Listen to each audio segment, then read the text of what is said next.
Ever feel like investing is a language only spoken by dudes in suits? You try to read those Wall Street articles, but all the jargon makes your head spin. Then you see some person online flaunting their stock gains and wonder if you should just YOLO your life savings and pull the I'm just a girl card into whatever's trending and cute. After that, you probably end up doom scrolling videos of financial gurus promising to turn you into a millionaire by buying their course. Spoiler alert, they won't. Truth is, building wealth through investing doesn't have to be a WTF moment. You don't need a flashy Ivy League finance degree to start or rich friend connections. You just need someone to explain it in non-finance bro language, and you can start even in your pajamas. So what the heck even is a stock? In simple terms, owning a stock means you own a small piece of a company, and the value of that stock can go up or down depending on how well the company is doing. Imagine that this giant pie is a company like Google. Stocks are tiny slices of that pie. When you buy a stock, you're essentially buying a small piece of ownership in that company. As the company grows and becomes more successful, the value of your little slice also goes up. If it doesn't, the value goes down. So where in the world can I buy these stocks? This is where a business called a brokerage comes in, and nowadays you can buy stocks easily through their apps. Think of a brokerage like a grocery store, but for your stocks.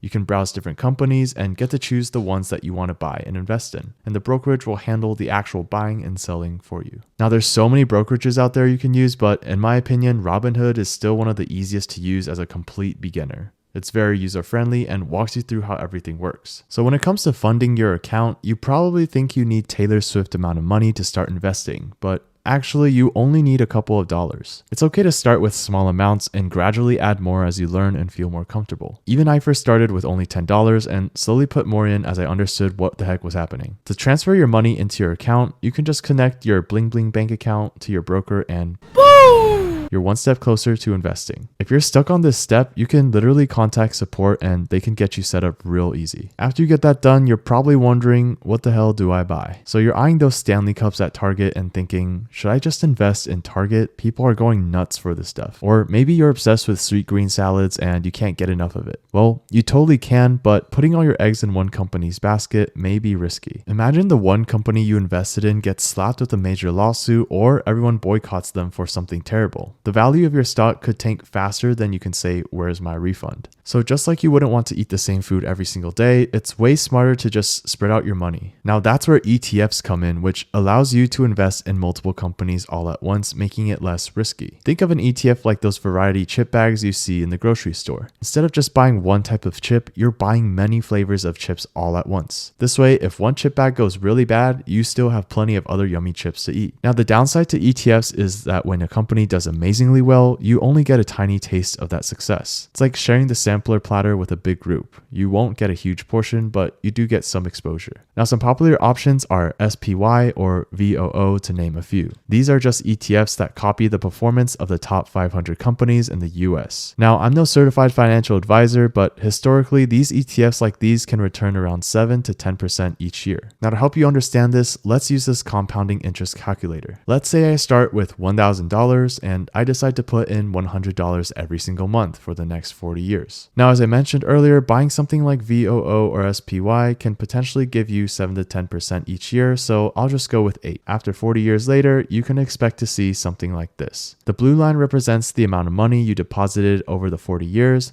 while the green line shows how much you've earned just simply because you decided to invest. So that means you've earned close to $295,000 just by doing simple actions. Now what I just showed you is purely an example, so I'm not here to guarantee these results, but I'll leave a link in the description if you want to try this out for yourself and cater it to your own financial goals. Now the main takeaway of this video is that investing in things like stocks or ETFs can be a way to take control of your financial future. Don't let anyone tell you it's not for girls or that you need a fancy degree to figure it out. Start with the basics, be patient, and learn as you go. If you found this video helpful, leave a like and comment on what other topics you'd like to see in the future.